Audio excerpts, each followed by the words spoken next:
Sir, হ্যাঁ বলো। আসলে স্যার আমার আজকে ছুটি লাগবে। কিসের ছুটি? আসলে না, আমার নানি মারা গেছে, তাই আমার ছুটি লাগবে প্লিজ স্যার।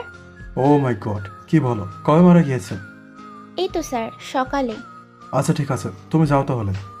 জি স্যার, ধন্যবাদ। বিকেলবেলা। স্নিগ্ধা তুমি? স্যার আপনি? এই তোমার নানি মারা গেছে? আসলে স্যার তোমার আর নানি মারা গেছে, তাহলে তুমি এখানে কেন? আসলে স্যার আমার বিয়ের কথা চলছে তো, আজকে ছেলেপক্ষ দেখতে আসার কথা, তাই আমি বুঝতে পারছিলাম না কি করব। ছেলে পক্ষ দেখতে আসার কথা মানে? মানে স্যার? আমিও তো মেয়ে দেখতে এসেছি। স্যার তাহলে কি আপনি আমাকে? ছি ছি, কি বলো এসব? না না। এটাই তো মনে হচ্ছে স্যার, আপনাকে তো পাঠিয়েছে আমার সাথে কথা বলার জন্য। তাই বলে আমি আমার স্টুডেন্টকে বিয়ে করব? আর তোমার কি এখনো 18 বছর হয়েছে যে তোমাকে তোমার পরিবার বিয়ে দিয়ে দিচ্ছে? জি স্যার, হয়েছে। কি বলো? কলেজের মেয়ের 18 বছর হবে না? তাও তুমি আমার স্টুডেন্ট, তুমি গিয়ে না করে দাও, যাও। আমি কেন করব? আপনি করেন, আপনি ছেলে মানুষ, মেয়েরা করলে অনেক সমস্যা হয়ে যায়। কিসের সমস্যা? তখন আমার পরিবারের লোকেরা ভাববে যে আমার অন্য কোথাও সম্পর্ক আছে, তাই আমি আপনার সাথে বিয়ে করতে চাই না। তুমি তোমার পরিবারকে বলবে তুমি আমার স্টুডেন্ট। তো সেটা আপনি বলুন, আমাকে কেন বলছেন? আমি বললে অনেক সমস্যা, তুমি বলো, যাও। আমি বললেও সমস্যা? পিছি এত কথা কেন বলো? যেটা বলছি সেটা করবে, যাও গিয়ে বলো। দেখেন স্যার, আমার কিন্তু এইভাবে কোনো সমস্যা নেই, আমি চাইলেই করতে পারি। ছি, তোমার লজ্জা করছে না? তুমি তোমার স্যারকে বিয়ে করবে? লজ্জা কেন করবে? আর তাছাড়া আপনি তো আমার প্রথম থেকেই ক্রাশ ছিলেন। ছি ছি, তোমরা কলেজে কি এসব করার জন্য যাও নাকি? স্যার ভালো তো লাগতেই পারে। আমি কিছু জানি না, তুমি এখন গিয়ে বলো তুমি বিয়েতে রাজি না। আর বাকি যে মিথ্যে কথাগুলো বলছো ওইগুলো তুমি কলেজে গেলে বের করবো, বেয়াদব মেয়ে। কি মিথ্যে বলেছি আমি? তোমার নানি মারা গেছে? মরেছে তো, তবে অনেক বছর আগেই মারা গেছে। লজ্জা করছে না এগুলো বলতে? না, লজ্জা কেন করবে? উনি তো মারা গেছে, তাই আমি আবার মেরে দিচ্ছি। তুমি প্রচুর কথা বলো, একদম বেয়াদব হয়ে গেছো।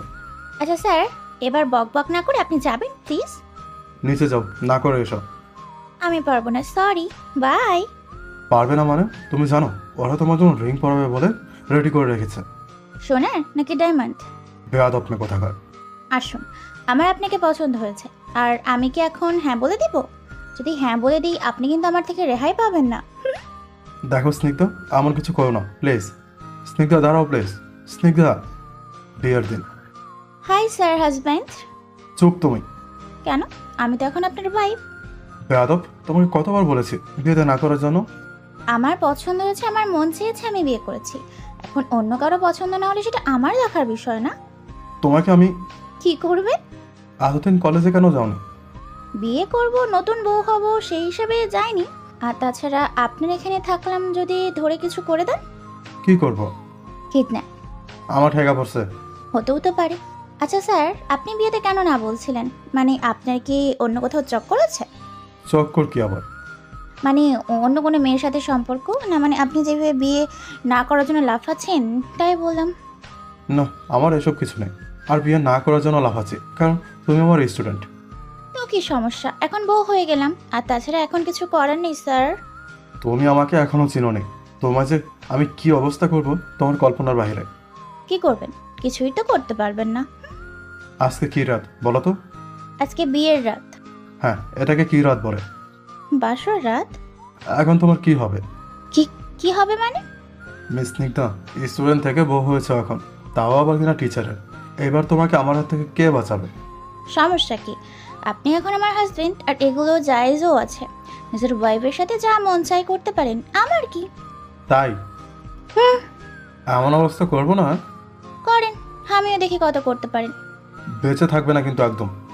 জি স্যার, আপনি আমার স্টুডেন্টের গায়ে হাত দিবেন? কেন? একটু আগেই তো বলে তুমি আমার ওয়াইফ, যা মন চায় করতে পারবো। হ্যাঁ করবেন, মানে আমি এক্সামটা আগে শেষ করি। কেন? এখন কেন এক্সামের চিন্তা করছো? মানে এখন কেন এত বড় বড় কথা সব বের হয়ে গেছে? স্যার, আমার না অনেক ঘুম আসছে, আমি ঘুমোই। উঠে এদিকে আসো। স্যার, আসতে বলেছি। আপনি আমার সাথে এভাবে জোর জবরদস্তি করতে পারেন না স্যার। কেন? আমি না তোমার ক্রাশ? স্যার। আসো, পড়ার টেবিলে বসো।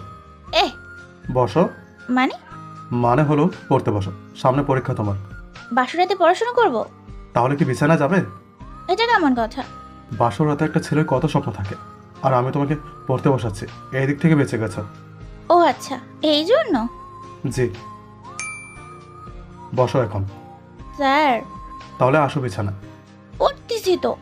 কিছুদিন পর কলেজে। স্নিগ্ধা শোনো, জি স্যার, বলুন। ওই ছেলেটা কে? কোনটা?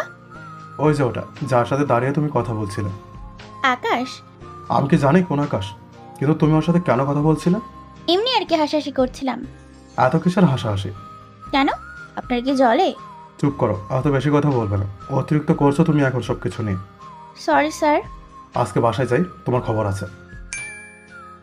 রাতে বাসায়। এই শয়তান্নি কি? জি। হায় রে, আজকে শেষ। সামনে আসো আমার। So sorry sir. আমার সামনে আসতে বলেছি। আপনার চোখ এইভাবে লাল হয়ে আছে কেন স্যার? স্যার না, এখন আমি তোমার হাজব্যান্ড। তোমার কিভাবে এত সাহস হয় আমার সামনে অন্য ছেলের সাথে কথা বলতে? সরি, এমনিই বলেছিলাম আর কি। ও কি জানো না তুমি ম্যারিড, তাও আমার বউ? জি স্যার, জানি। জানে কিভাবে? তাও কথা বলতে আসে, এত সাহস কই থেকে হয়? আর তোমাকে না বলেছি এখন স্যার না বলতে? তোমার কিভাবে সাহস হয় তোমার হাজব্যান্ড থাকার পরও অন্য ছেলের সাথে কথা বলার? আমি তো শুধুমাত্র। চুপ একদম, আমি কোনো কথা শুনতে চাই না। এত বড় একটা ভুল করেছো, এটা শাস্তি তো তোমাকে পেতেই হবে। শাস্তি মানে কি? তুমি আমার ওয়াইফে অন্য ছেলের সাথে কথা বলবা, এটা আমি মেনে নেব? এটা হতেই পারে না। এখন থেকে এই ভুল যতবারই হবে ততবারই তোমার শাস্তি হবে। কি শাস্তি? আমাদের ফুল সজ্জা হয়নি এখনো, এইবার আর আজকে হবে, এই মুহূর্তে। কি বলেন স্যার এসব? আপনি না বলেছেন এক্সামের পর? তোমার এক্সামের ঘুষটি গেলে আমি। আসো। স্যার প্লিজ ছেড়ে দেন স্যার।